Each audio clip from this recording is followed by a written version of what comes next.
بسم اللہ الرحمن الرحیم۔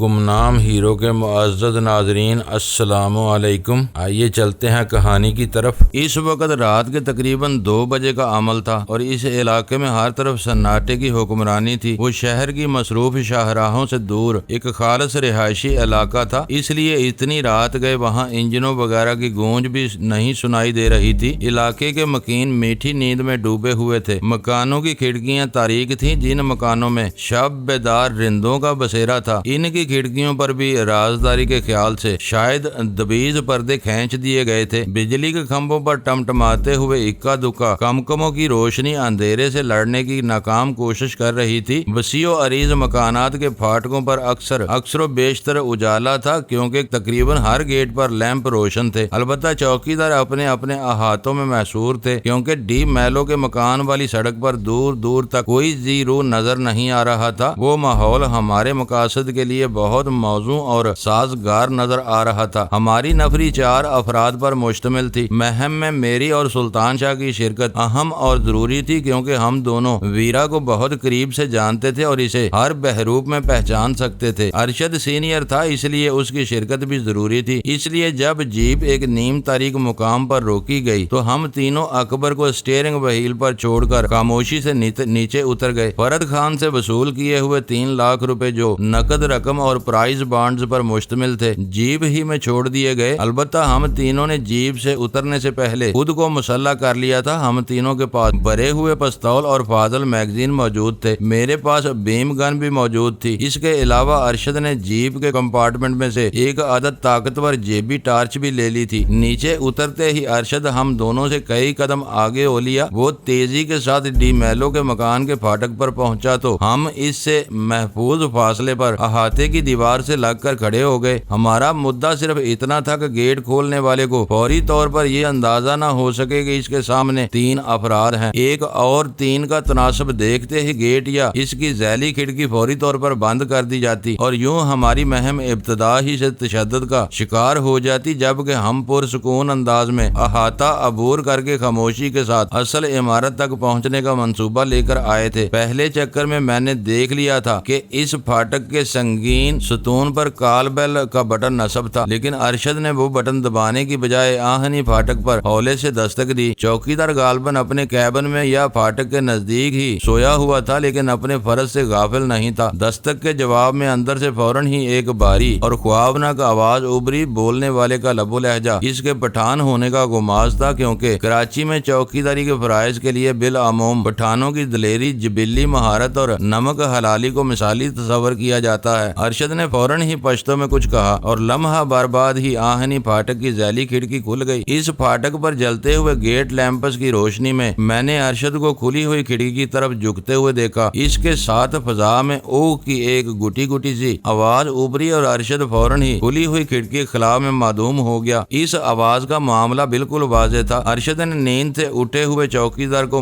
کوئی مہلت دیے بغیر اس کا نرخرا دبوچ لیا تھا، تاکہ وہ کوئی اونچی آواز نکال کر اپنے مالکان کو ہوشیار نہ کر سکے۔ لمحہ بار بعد ہی ہلکی سی سیٹی کی آواز سنائی دی اور ہم دونوں اپنی جگہ چھوڑ کر تیزی کے ساتھ کھلی ہوئی ذیلی کھڑکی سے ڈی میلو کے مکان کے احاطے میں داخل ہو گئے۔ وہ پوری مدت چند ثانیوں سے زیادہ نہیں تھی، لیکن ہم اندر پہنچے تو میں یہ دیکھ کر حیران رہ گیا کہ ارشد اس قلیل سی مدت میں اپنی پہلی ذمہ داری سے بخوبی سبکدوش ہو چکا تھا۔ چوکیدار کا تنومند اور دراز قامت جسم اس کے قدموں میں بے حس و حرکت پڑا ہوا تھا۔ پھاٹک کے قریب دیوار سے ملحقہ پختہ کیبن میں بستر خالی پڑا ہوا تھا اور عملاً میدان صاف تھا۔ سلطان شاہ نے آہستگی کے ساتھ ذیلی کھڑکی بند کر کے بلٹ لگا دیا۔ پھاٹک سے تاریک عمارت تک پختہ روش بنی ہوئی تھی، جس کے دونوں جانب وسیع و عریض اور سرسبز لان پھیلا ہوا تھا۔ لان کو روشن رکھنے کے لیے کھمبوں پر جا بجا آرائشی روشنیاں لگی ہوئی تھیں، جو اس وقت گل تھیں۔ پورے مکان میں گیٹ لیمپس کے علاوہ صرف برآمدے میں روشنی نظر آ رہی تھی، جس کا مطلب تھا کہ رات کے ان لمحات میں اس مکان کے مکین بے خبری کی نیند سو رہے تھے۔ ہم تینوں نے لمحہ بھر کے لیے ایک دوسرے کی طرف دیکھا اور پھر بیک وقت پنجوں کے بل برآمدے کی طرف دوڑ لگا دی۔ وہاں بیت کی بنی ہوئی خوبصورت اور ہلکی میز کے ساتھ ہی متعدد کرسیاں بھی پڑی ہوئی تھیں، جس کا مطلب تھا کہ ڈی میلو اور اس کے اہل خانہ، اگر ان کا وجود تھا، بند کمروں سے باہر نکل کر کھلی فضا سے بھی لطف اندوز ہونے کے عادی تھے۔ میرے لیے اس نقطے کی خاصی اہمیت تھی کیونکہ بند دیواروں کے حصار میں قیدیوں کی طرح زندگی بسر کرنے والے صاحب حیثیت افراد عموماً انجانے اوہام اور اندیکھے خطرات سے خوفزدہ پائے جاتے ہیں، جس کے نتیجے میں وہ لاشعوری طور پر اپنی خواب گاہوں کو قلعہ بند کرنے کی طرف مائل ہوتے ہیں۔ اس کا نتیجہ یہ ہوتا کہ ان کمروں کی کھڑکیاں بند کر دی جاتی ہیں یا صرف شیشے کے آر پر دیکھنے کے کام آتی ہیں۔ تازہ ہوا کا گزر صرف اور صرف ایئر کنڈیشنر تک محدود ہو کر رہ جاتا ہے، جس کے نتیجے میں اجنبیوں کو ان تک رسائی میں خاصی دقتوں کا سامنا کرنا پڑتا ہے۔ ڈی میلو ہوا خوری کا عادی تھا، اس لیے مجھے کوئی امید تھی کہ اس کی خوابگاہ کا دروازہ بند بھی ہوا تو اس خوشگوار موسم میں ہمیں اندر پہنچنے کے لیے کوئی نہ کوئی کھلی ہوئی کھڑکی مل جائے گی۔ ارشد نے برآمدے کے اختتام پر واقع چوبی دروازے پر بے آواز زور آزمائی کی اور پلٹ آیا۔ تم یہیں چھپ جاؤ۔ میں نے سلطان شاہ کے قریب جا کر سرگوشی کی۔ ہم پچھلی سمت سے اندر گھسنے کا کوئی راستہ تلاش کرتے ہیں۔ میری ہدایت پر سلطان شاہ کے چہرے پر مایوسی پھیل گئی۔ شاید اس کی دانست میں اسے ایک مرتبہ پھر محاذ آرائی سے دور رکھنے کی کوشش کی جا رہی تھی، لیکن میں مجبور تھا۔ ہم تین میں سے ایک نہ ایک کو فرار کے اس راستے پر جمے رہنا تھا، ورنہ ہمارا شکار ادھر سے غائب ہو سکتا تھا۔ سلطان شاہ کو وہاں چھوڑ کر ہم دونوں تیزی کے ساتھ برآمدے سے نیچے اترے۔ میرا خیال تھا کہ ہم دونوں مختلف سمتوں سے مکان کا طواف کریں تاکہ وقت کی بچت ہو سکے، لیکن ارشد میرا ہاتھ تھام کر مجھے اپنے ساتھ لیتا چلا گیا، جس پر میں نے کوئی تعرض نہیں کیا۔ میرے اندازے کے عین مطابق پچھلی سمت میں ایک کمرے کی کھڑکی کھلی ہوئی تھی اور اندر گور اندھیرا چھایا ہوا تھا۔ ہم نے پوری احتیاط کے ساتھ جائزہ لیا تو باہر سے اندر کا منظر نظر نہیں آیا، کیونکہ کھلی ہوئی کھڑکی پر ہلکی سی گرل، آہنی گرل کے ساتھ ہی فلائی پروف جالی کے پٹ بند تھے۔ ہم نے چند ثانیوں تک اندر کی سنگن لینے کی کوشش کی، لیکن وہاں پھیلے ہوئے گوپ اندھیرے میں زندگی کوئی رمق دریافت کرنے میں کامیاب نہیں ہو سکے۔ وہاں اگر کوئی سو رہا تھا تو وہ نہایت سکون اور آرام سے سویا ہوا تھا اور خراٹے وغیرہ لینے کی عادت سے عاری تھا۔ اندر سے فی الفور کسی مداخلت کا امکان نہ پا کر ارشد نے اپنی جیب سے کوئی تیز دار چیز برآمد کی اور پلک جھپکتے میں ہلکی سی سرسراہٹ کے ساتھ نائلون کی فلائی پروف جالی کاٹ ڈالی۔ کئی کٹی ہوئی جالی میں ہاتھ ڈال کر اس نے وہ ٹکڑے الگ کیے اور آہنی گرل پر زور آزمائی شروع کر دی۔ بادی النظر میں گرل خاصی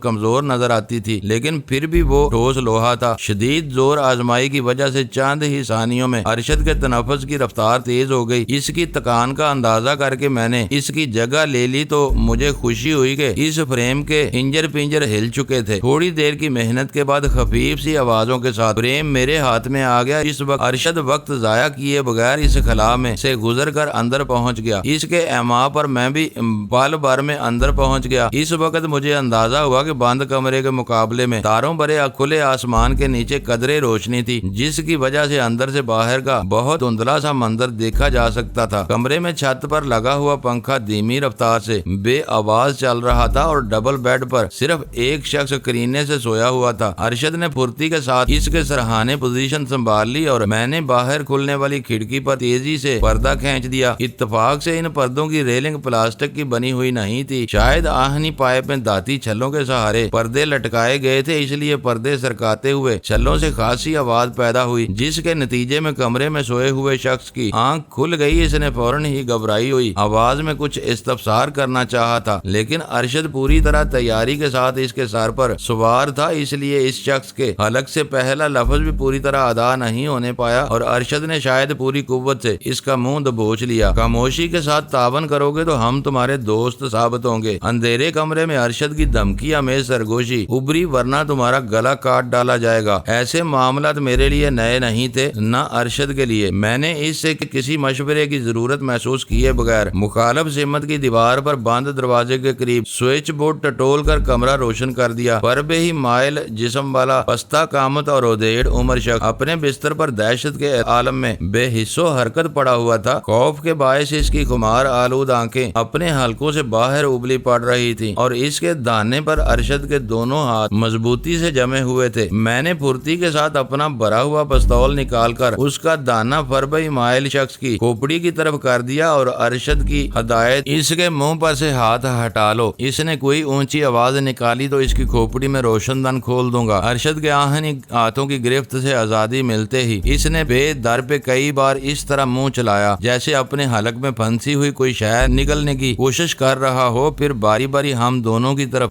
دیکھتے ہوئے خوفزدہ آواز میں بولا، تم لوگ کون ہو اور مجھ سے کیا چاہتے ہو؟ اس کی آواز کسی قریب المرگ مریض کی سرگوشی سے زیادہ بلند نہیں تھی۔ ہم چور یا ڈاکو نہیں ہیں، بلکہ ایک عورت کی تلاش میں یہاں آئے ہیں۔ میں نے اسے پرخار نظروں سے گھورتے ہوئے کہا، اگر تم نے سچ نہ بولا تو ہم تمہیں مار دیں گے۔ ہمیں معلوم ہے کہ وہ اسی گھر میں ہے اور تم اس کے بارے میں بہت کچھ جانتے ہو۔ نام کیا ہے تمہارا؟ Patrick D میلو۔ وہ اپنی ہونٹوں پر زبان پھیرتے ہوئے ہکلایا، پھر کوہنیوں کے سہارے بستر سے اٹھتے ہوئے بولا، مجھے نہیں معلوم کہ تم کس عورت کی بات کر رہے ہو، ابھی پتہ چل جاتا ہے۔ میں بھی اس کے قریب پہنچ گیا تاکہ اس تک اپنی بات پہنچانے میں کوئی دشواری نہ ہو۔ پہلے یہ بتاؤ کہ اس وقت اس گھر میں کل کتنے نفوس ہیں اور وہ مکان کے کس حصے میں سو رہے ہیں؟ اس کے بعد آگے بات ہو سکے گی۔ میرے بھائی بھتیجے اور ان کے بال بچے اوپر والی منزل پر رہتے ہیں، ان سے میری بول چال بند ہے۔ تم مجھے ذبح بھی کر دو گے تو ان میں سے کوئی نیچے نہیں آئے گا۔ وہ بررائی ہوئی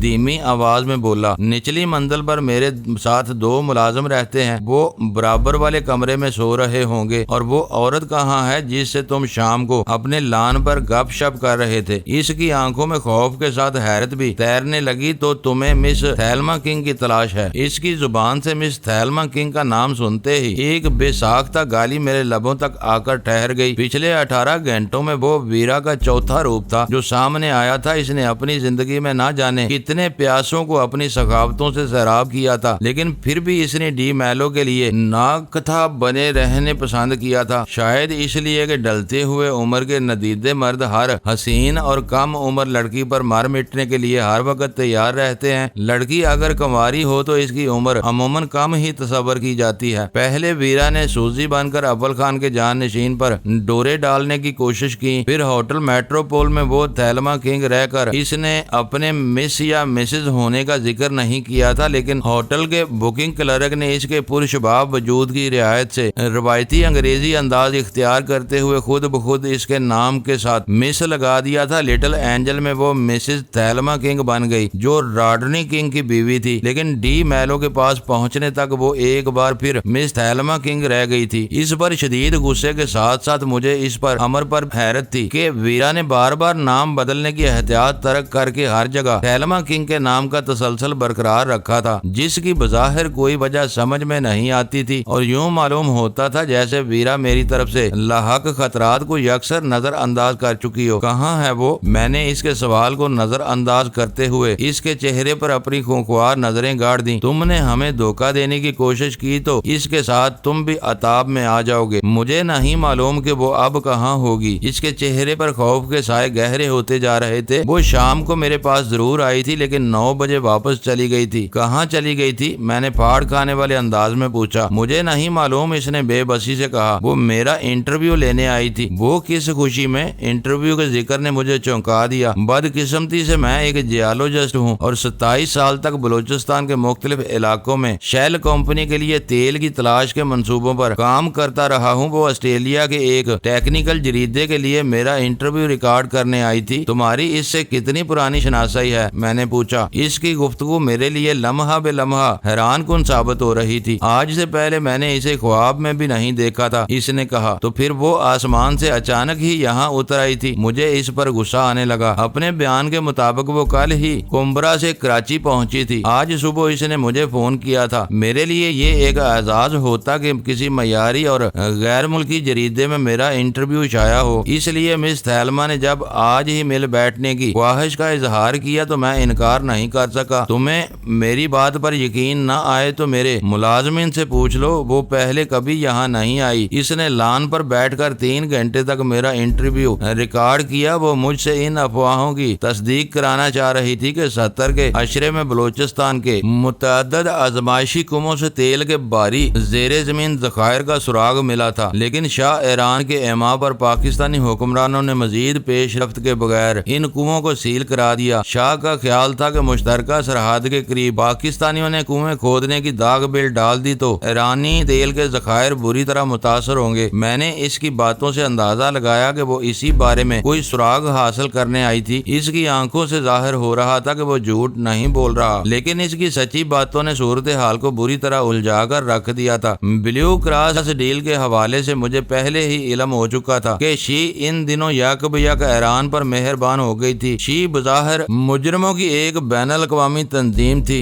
جو ہیروئن کے کاروبار اپنی اجارہ داری کے لیے کوشاں تھی، لیکن دنیا کے ہر بڑے جرائم پیشہ گروہ کی طرح اسے بھی ایک طاقتور ملک کی سپشت پناہی حاصل تھی۔ بلکہ میں تو یہاں تک سن چکا تھا کہ شی امریکہ ہی کی پروردہ تھی اور اس کا سربراہ جمی لائیڈ براہ راست صدر امریکہ کو جواب دہ ہونے کی وجہ سے بے پناہ طاقت اور اثر و رسوخ کا مالک تھا۔ یہ ایک طے شدہ آفاقی حقیقت ہے کہ مقتدر حلقوں کی سرپرستی کے بغیر دنیا کے کسی خطے میں جرائم پھل پھول نہیں سکتے۔ چھوٹے مجرموں کو با اثر افراد کی سرپرستی حاصل ہوتی ہے اور بڑے گروہوں کو حکومتیں اپنے مفادات کے لیے پالتی ہیں تاکہ جو کام قانون کی کندار سے سر انجام نہ دیا جا سکے وہ ان شورش پشتوں کے حوالے کر دیا جائے جو ہر قیمت پر اپنا مقصد حاصل کرنے کے فن سے واقف ہوتے ہیں۔ ہمارے خطے میں امریکہ کے طویل المدت مفادات کسی سے ڈکے چھپے نہیں تھے۔ جب تک ایران میں شاہ کا اقتدار مستحکم تھا تو امریکہ والوں کو بے فکری تھی کہ علاقے میں ان کا سب سے بڑا حلیف موجود تھا، لیکن شاہ کے عبرتناک زوال کے بعد نقشے میں تبدیلیاں رونما ہوئیں اور ان لوگوں نے ایران سے اپنا ہاتھ کھینچ لیا۔ ان کا خیال تھا کہ آزادی اور مغربی بے راہ روی کے دلدادہ شہری معاشرے اس مذہبی رجحان کو قبول نہیں کریں گے جس کا نعرہ لے کر ایران کی انقلابی قیادت میدان میں اتری تھی۔ لیکن اب اندازہ ہو رہا تھا کہ امریکی قیادت نے ایران کا مشاہدہ کرنے کی پالیسی ترک کر کے کچھ کار گزرنے کا فیصلہ کر لیا تھا۔ وہ یہ برداشت نہیں کر سکتے تھے کہ ایران کو پاکستان جیسے ملک کے ساتھ پینگے بڑھانے کا موقع ملے جسے ایٹمی توانائی کے میدان میں سنسنی خیز پیش رفت حاصل ہو چکی تھی۔ سیاسی محاذ پر ایسے منافقانہ منصوبوں کی کامیابی کا امکان کم تھا جن کی وجہ سے دونوں حکومتوں کو ایک دوسرے سے بدزن کیا جا سکے، اس لیے فوری نتائج کے حصول کے لیے شی کو میدان میں اتار دیا گیا تھا۔ ان لوگوں کو بلیو کراس ڈیل کی خبر مل چکی تھی۔ 600 ٹن حساس ایٹمی آلات اور ساز و سامان پر مشتمل کھیپ ایران بندر عباس سے پاکستان کے لیے روانہ ہو چکی تھی یا روانہ ہونے والی تھی۔ پاکستان جس نے کسی بھی بیرونی امداد کے بغیر ایٹمی استعداد حاصل کر لی تھی، ایرانی آلات و سامان مل جانے کے بعد قلیل سی مدت میں پوری دنیا کو چونکا دینے کی صلاحیت رکھتا تھا، اس لیے ویرا کو اس کھیپ کی تباہی پر مامور کیا جا چکا تھا۔ بلیو کراس ڈیل والے معاملے کی روشنی میں ویرا کی ڈی میلو سے ملاقات بہت اہم اور معنی خیز نظر آ رہی تھی۔ ویرا نے اس انٹرویو کرتے ہوئے جس طرح گڑے مردے اکھیڑنے کی کوشش کی تھی، اس سے یہ ظاہر ہوتا تھا کہ شی کو ایسا مواد جمع کرنے کی ذمہ داری بھی سونپ دی گئی تھی جس کی تشہیر کے ذریعے پاکستانیوں اور ایرانیوں کے خلاف بھڑکایا جا سکے۔ وہ ایک مذموم اور قابل فکر سازش تھی، لیکن شی والے اعلیٰ اخلاقی اقدار کے حامل تھے، نہ ان کے لہو میں مال حلال کی کوئی آویزش تھی۔ ان کا کام ہی قانون شکنی اور اخلاقی اور معاشرتی اقدار کی دھجیاں اڑانا تھا، اور وہ پوری تندہی کے ساتھ اپنے ان فرائض منصبی کی انجام دہی میں مصروف تھے۔ ہم ان کی ایک راہ روکتے تھے تو وہ دوسرے راستے پر چل پڑتے تھے۔ انہوں نے پاکستان کے نگر نگر اور کوچے کوچے میں ہیروئن کی وبا پھیلا دی تھی۔ اپنے بے راہ رو نوجوانوں کو اس موذی نشے سے بچانے کے لیے انہوں نے معصوم پاکستانی بچوں تک کو اس جہنم میں جھونک دیا تھا۔ وہ کام انہوں نے ضمیر فروش پاکستانیوں سے ہی کروایا تھا، لیکن منصوبہ ساز وہ خود تھے۔ جن دنوں طلب کے مقابلے میں ہیروئن کی تیاری اور رسد بہت کم تھی، ان دنوں اس جنس کے دام آسمان کو چھو رہے تھے۔ شی والوں نے چرس جیسے سستے نشے کو سہارے تقسیم کنندگان کا ایک منظم جال بچھا کر اچانک منڈی سے چرس کا بحران پیدا کیا اور اس خلا سے بھرپور فائدہ اٹھاتے ہوئے 20 روپے مالیت والی ہیروئن کی پڑیا 2 روپے میں ہر نشے باز تک پہنچا دی۔ نئے نشے میں تیزی کے ساتھ سرور بھی زیادہ تھا۔ چند دنوں میں سینکڑوں پھر ہزاروں بلکہ لاکھوں کے انبوہ اس تلسمی صفوف کے غلام ہوتے چلے گئے۔ مقصد حاصل ہوتے ہی شی اپنے خسارے کی سرمایہ کاری بتدریج ختم کر دی۔ ہیروئن مہنگے داموں فروخت ہونے لگی، لیکن جو لوگ اس کے غلام تھے وہ اپنے بیوی بچوں کا مستقبل بھی چوری کر کے اسے خریدنے پر مجبور تھے۔ رفتہ رفتہ نوبت یہاں تک پہنچ گئی کہ شہروں کے بازاروں میں چوراہوں سے لے کر دیہاتوں کے ندی نالوں تک میں زندہ درگور نظر آنے لگے۔ ستے ہوئے یرکان زدہ چہرے، زندگی کی ہر رمق سے محروم، بے نور آنکھیں، الجھے ہوئے گندے بال، بڑے ہوئے کراہت انگیز ناخن اور میل کی تہوں میں لپٹے ہوئے جسم پھٹے پرانے کپڑوں میں ہر طرف رینگتے ہوئے نظر آنے لگے۔ ان کی ظاہری حالت عبرت ناک نظر آتی ہے۔ ان کے اپنے ان سے نفرت مخالفت کرنے پر مجبور ہو جاتے ہیں، لیکن وہ اپنے گرد و پیش سے بے خبر اپنے تصورات کی رنگین دنیا میں کھوئے رہتے ہیں۔ ہیروین کے چاند کاش ان روسیاہ غلاموں کو ایسے جہانوں میں لے جاتے ہیں جہاں وہ حسینوں کے جرمٹ میں گرے ہر ایک کی نگاہ کا مرکز ہوتے ہیں۔ ان کے ہر انداز سے عمارت ٹپکتی ہے، وہ دولت کے انبار لٹاتے ہیں، لمبی لمبی گاڑیوں میں سیر کرتے ہیں، اور جب ان کا نشہ ٹوٹتا ہے تو ان کے سنہرے خواب بکھر جاتے ہیں، وہ اپنے غلیظ سراپے کو پہچاننے سے منکر ہو جاتے ہیں۔ ان کے پیٹ میں درد کے گولے چکرانے لگتے ہیں، ہاتھ پیر ٹوٹنے لگتے ہیں، اعصاب چٹکنے کی حد تک کشیدہ ہو جاتے ہیں، بصارت دھندلانے لگتی ہے اور دماغ معوف ہو جاتا ہے۔ یہ وہ وقت ہوتا ہے جب وہ نیم با آنکھوں کے ساتھ کرب کے عالم میں تڑپتے اور چلاتے ہیں۔ وہ موت کے طلبگار ہوتے ہیں، لیکن قزاق اجل ہیروین کے چھوت کو پہچانتا ہے، وہ ان سے دور بھاگتا ہے، اور پھر ان کے بڑوں میں سے کوئی لپک کر بازار سے خود زہر کی پڑیا خرید کر لاتا ہے، اور سر موڑ کر نمناک آنکھوں کے ساتھ پڑیا انہیں تھما کر اپنے بستر میں جا گرتا ہے، بے بسی کے ساتھ تکیوں میں اپنا سر پٹک پٹک کر روتا اور بلکتا ہے، لیکن سب کچھ جانتے بوجھتے ہوئے بھی وہ اگلے روز اپنے اسی ہیروین زدہ لختے جگر کے لیے زہر کی پڑیا خریدنے پر مجبور ہوتا ہے۔ شی کا وہی ایک جرم ناقابل معافی تھا، لیکن وہ ان کا آخری جرم نہیں تھا۔ انہوں نے ملا سرکار کی سرپرستی میں سندھ میں بغاوت اور خون ریزی کی ایک بھیانک سازش کو پروان چڑھایا، کمانڈر کے دستوں کو شب خون مارنے کے لیے سرحد پر لا کھڑا کیا، الحدید میں جدید ترین اسلحے کی بہت بڑی کھیپ ملک میں اسمگل کر کے غداروں کے ہاتھ مضبوط کرنے کی کوشش کی، اور اب وہ بلیو کراس ڈیل کو تباہ کرنے کے در پہ تھے۔ مجھے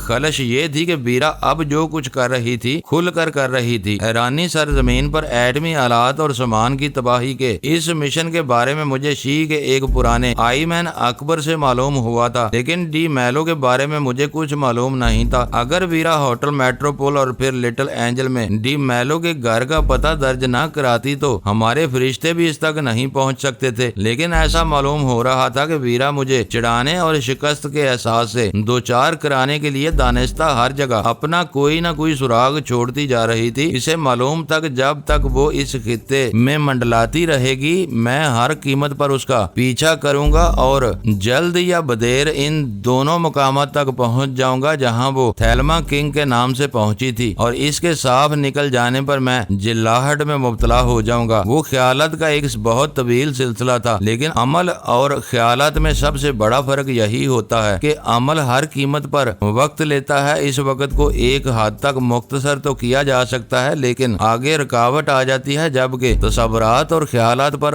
وقت کی کوئی پابندی نہیں ہوتی۔ انسان لمحوں ہی لمحوں بلکہ پلک جھپکتے میں صدیوں کے فاصلے طے کرنے کی استطاعت رکھتا ہے۔ تو تم نے اسے کیا بتایا؟ ان افواہوں میں کتنا وزن ہے؟ میں نے چند ثانیوں کی تفکر امیز خاموشی کے بعد اس سے تیکھے لہجے میں سوال کیا۔ میں جھوٹ سے نفرت کرتا ہوں، اس نے گمبھیر سنجیدگی سے کہا۔ ان افواہوں میں کوئی صداقت نہیں ہے، ان کی بنیاد خوش فہمیوں یا غلط فہمیوں سے پڑی تھی۔ میں وہ بھی سننا چاہوں گا، میں نے کہا۔ یہ وضاحت تم کرو گے کہ تھیلما کو بھی دی ہوگی؟ وضاحت ناگزیر تھی۔ ایک پیشہ ور فنی ماہر اور عام آدمی میں یہی تو ذرا سا فرق ہوتا ہے۔ وہ خوف اور دہشت کے ابتدائی جھٹکے سے خاصی حد تک سنبھل چکا تھا۔ تیل کی تلاش میں کنویں اور تحقیق اور ارک ریزی کے بعد کھودے جاتے ہیں، کیونکہ ان پر کثیر وقت اور سرمایہ صرف ہوتا ہے، اس لیے ہر کنویں کی تہہ میں کم یا زیادہ تیل کا سراغ مل جاتا ہے، لیکن اصل بات منافع بخش پیداوار کی ہوتی ہے۔ بلوچستان کے کنووں میں تیل ضرور دریافت ہوا تھا، لیکن اس کی مقدار اتنی ناکافی تھی کہ اس شعبے سے مشینوں کی لاگت بھی نہیں نکل سکتی تھی، اس لیے وہ کنویں بند کر دیے گئے۔ ان پڑھ لوگوں نے ڈرلنگ کے آلات پر تیل کی چکنائی دیکھ کر یہ فرض کر لیا کہ ان کی زمین تیل سے مالا مال ہے، مگر حکومت نے اپنی مصلحتوں کی وجہ سے کام روک دیا اور اسے تمہاری وضاحتوں پر یقین آ گیا۔ میں نے بے چین لہجے میں پوچھا۔ وہ خاصی ذہین تھی، فنی باریکیوں کو بھی کسی حد تک سمجھتی رہی تھی، اس لیے اس نے مجھ سے بحث نہیں کی۔ میرا خیال ہے کہ وہ یہاں سے مطمئن ہو کر گئی ہے۔ اس نے یہ نہیں پوچھا کہ پے در پہ ناکامیوں کے باوجود 25 سال تک وہاں کیا کرتے رہے۔ اس سنگلاخ آئل بیلٹ میں ڈرلنگ آسان کام نہیں تھا۔ رسل و رسائل کی دشواریوں کی وجہ سے بھاری آلات اور مشینری لے جانے میں بہت وقت صرف ہوا۔ اس علاقے کی قدرتی ساخت کی بنا پر یہ مدت کچھ بھی نہیں تھی، بلکہ وہاں تو اب بھی تیل کی تلاش کا کام جاری ہے۔ مجھے حیرت ہے کہ آسٹریلیا جیسے دور دراز بر اعظم سے آئی ہوئی نامہ ڈرامہ نگار سے تم نے اس کی قیامگاہ کے بارے میں پوچھنے کی ضرورت محسوس نہیں کی؟ پوچھا تھا وہ کسی دوست کے ساتھ ٹھہری ہوئی ہے، میں نے واپسی کے لیے اسے اپنی کار ڈرائیور سمیت دی تھی، لیکن وہ گزری سے ٹیکسی میں چلی گئی، میرا ڈرائیور اسے وہاں اتار کر لوٹ آیا تھا۔ اب اگر تم اس سے رابطہ کرنا چاہو تو کیا صورت ہوگی؟ میں نے پوچھا۔ میرا خیال ہے کہ تم مجھ پر شبہ کر رہے ہو، اس نے کسی ناگواری کے بغیر کہا۔ میرے بار بار کے اصرار پر بھی اس نے مجھے اپنا کوئی فون نمبر نہیں دیا، البتہ چلتے چلتے وہ مجھے ایک ڈبل فریکوینسی ٹرانسمیٹر دے گئی تھی جس پر اس سے وقت ضرورت رابطہ کیا جا سکتا ہے، تم چاہو تو خود اس سے بات کر سکتے ہو۔ اتنی اہم بات اس نے اس قدر تاخیر کے ساتھ اور اتنے سرسری انداز میں بتائی تھی کہ میری کھوپڑی چٹک اٹھی۔ تو میرا منہ کیا دیکھ رہے ہو؟ وہ ٹرانسمیٹر کہاں ہے؟ اس بارے میں تم نے پوچھا ہی نہیں تھا، اس نے سادگی سے کہا اور اپنی بیڈ سائڈ ٹیبل کی دراز سے چوکور اور مختصر سا اپریٹس نکال کر میرے حوالے کر دیا۔ میرے لیے وہ اپریٹس نیا تھا، مگر میں اس کی کارکردگی کے بارے میں سن چکا تھا۔ اس آلے میں دونوں فریقوں کے لیے الگ الگ فریکوینسی والے دو ٹرانسمیٹر یکجا کر دیے جاتے تھے، جس کے نتیجے میں اسے فون کی طرح استعمال کیا جا سکتا تھا۔ دونوں طرف سے بیک وقت گفتگو شروع کیے جانے کی صورت میں آلے کے صوتی نظام پر ریڈیائی سکوت طاری نہیں ہوتا تھا، بلکہ دونوں ہی بیک وقت ایک دوسرے کی بات سن سکتے تھے۔ اسی کے ساتھ گفتگو نشر کرنے کے لیے کسی بٹن وغیرہ کو دبانے کی ضرورت بھی پیش نہیں آتی تھی، کیونکہ سوئچ آن کرتے ہی دونوں سرکٹ ایک ساتھ آن ہو جاتے تھے۔ یہ خاصا قیمتی آلہ ہے جو وہ تمہارے پاس حوالے کر گئی ہے، میں نے طنزیہ لہجے میں کہا اور اسے الٹ پلٹ کر دیکھتے ہوئے پوچھا کہ اس کی رینج کیا ہے؟ مجھے نہیں معلوم، نہ مجھے یہ اندازہ تھا کہ یہ کتنی مالیت کا ہے۔ 100 کلومیٹر، میں نے اپریٹس کی نیم پلیٹ پر سے پڑھتے ہوئے کہا۔ اس کا مطلب ہوا کہ تھیلما کے آسٹریلیا روانہ ہونے کے بعد یہ بیکار ہو جائے گا، روانگی سے پہلے وہ ٹرانسمیٹر واپس لے لے گی۔ اگر تم یہ شبہ کر رہے ہو کہ اس کا اور میرا پرانا ساتھ ہے تو یہ تمہاری غلط فہمی ہے جسے تم اس سے بات کر کے دور کر سکتے ہو۔ میں یہ سمجھنے سے قاصر ہوں کہ اس کے لیے تم سے مسلسل رابطہ رکھنا اس قدر ضروری کیوں ہے۔ تمہیں معلوم ہونا چاہیے کہ خصوصی اجازت نامے کے بغیر ایسے آلات کا رکھنا سنگین جرم ہے۔ اس کے مقابلے میں کسی بے ضرر شہری پر بھرا ہوا پستول تان کر اسے گہری نیند سے بیدار کر دینا زیادہ بڑا جرم ہے۔ وہ رفتہ رفتہ اپنے اوپر قابو پاتا جا رہا تھا۔ یہ فیصلہ ہونا باقی ہے کہ تم بے ضرر شہری ہو یا کسی مجرمانہ سازش کے شریک ہو۔ تم کون ہو اور تھیلما کو کیوں تلاش کر رہے ہو؟ اس نے چونک کر پوچھا۔ وہ ایک بڑی مجرمہ ہے، وہ قانون کے ہاتھوں سے کسی چکنی مچھلی کی طرح پھسل کر نکل جاتی ہے، اس لیے ہم اسے دوسرے طریقوں سے گھیرنے کی کوشش کر رہے ہیں۔ اس سے بات کرتے ہوئے میں نے اپریٹس کا سوئچ آن کر دیا، جس کے ساتھ ہی اس کے ایک حصے میں ننھا سا سرخ بلب روشن ہو گیا۔ ہیلو تھیلما، میں پیٹرک ڈی میلو کے گھر سے بول رہا ہوں۔ چند ثانیوں بعد میں نے کہا۔ کون بول رہا ہے؟ چند ثانیوں کے بعد اپریٹس پر ویرا کی غنودہ آواز ابھری۔ وہ شاید آواز سن کر نیند سے بیدار ہوئی تھی اور انگریزی بول رہی تھی۔ میں تمہارے شوہر راڈنی کنگ کی تلاش میں ہوں، میں نے اردو میں کہا۔ اوہ، اس کی تحیر زدہ آواز ابھری تو بالآخر تم وہاں بھی پہنچ ہی گئے۔ اس بار وہ اردو میں مخاطب ہوئی تھی، جس پر ڈی میلو کا منہ حیرت سے کھل گیا اور وہ بے ساختہ بولا، یہ تو اردو بھی بول لیتی ہے۔ ہاں، پیٹرک ڈی میلو کے تبصرے پر ویرا کی آواز ابھری۔ اردو ہی نہیں، میں پشتو بھی خاصی روانی سے بول لیتی ہوں۔ تم نے انگریزی میں کیے گئے سوالات کے جوابات انگریزی میں دیے، اس لیے مجھے اپنی اردو دانی کا اظہار کرنے کا موقع نہیں مل سکا تھا۔ اب اسے یہ بھی بتا دو کہ تم نے آسٹریلیا میں اردو کس سے سیکھی تھی؟ میں نے کہا۔ سوری پیٹرک، ویرا کی آواز ابھری، مجھے افسوس ہے کہ تم نادانستی کے میرا اعلی کار بن گئے۔ تم بہت شریف اور نیک نفس آدمی ہو، تمہارا قصور صرف اتنا ہے کہ تمہارے گیٹ پر تمہاری نیم پلیٹ بہت نمایاں ہے۔ مجھے اپنا جال بچھانے کے لیے ایک حقیقی پتے کی ضرورت تھی، اس لیے میں نے اتفاقاً تمہاری طرف سے گزرتے ہوئے تمہارا پتہ نوٹ کر لیا۔ جو شخص تمہارے روبرو موجود ہے، میں اسی کو گھیرنا چاہتی تھی۔ مجھے پورا یقین تھا کہ یہ میرا پیچھا کرتا ہوا ہر اس جگہ پر پہنچے گا جہاں سے اسے میرا سراغ ملنے کی امید ہوگی۔ یہ اور بات ہے کہ یہ میری توقع سے کہیں پہلے تم تک پہنچ گیا۔ معزز ناظرین، لائک کریں، شیئر کریں اور کمنٹس باکس میں پاک آرمی زندہ باد، پاکستان پائندہ باد کا نعرہ ضرور درج کر کے اپنے ملک پر فخر کریں اور پاکستان کی بنیادیں مضبوط کرنے میں اپنا کردار ادا کریں۔ ویڈیو دیکھنے کا شکریہ۔ معزز ناظرین، اپنا خیال رکھیے گا اور ہمارے چینل کا بھی۔ ISI پاک آرمی زندہ باد، پاکستان پائندہ باد۔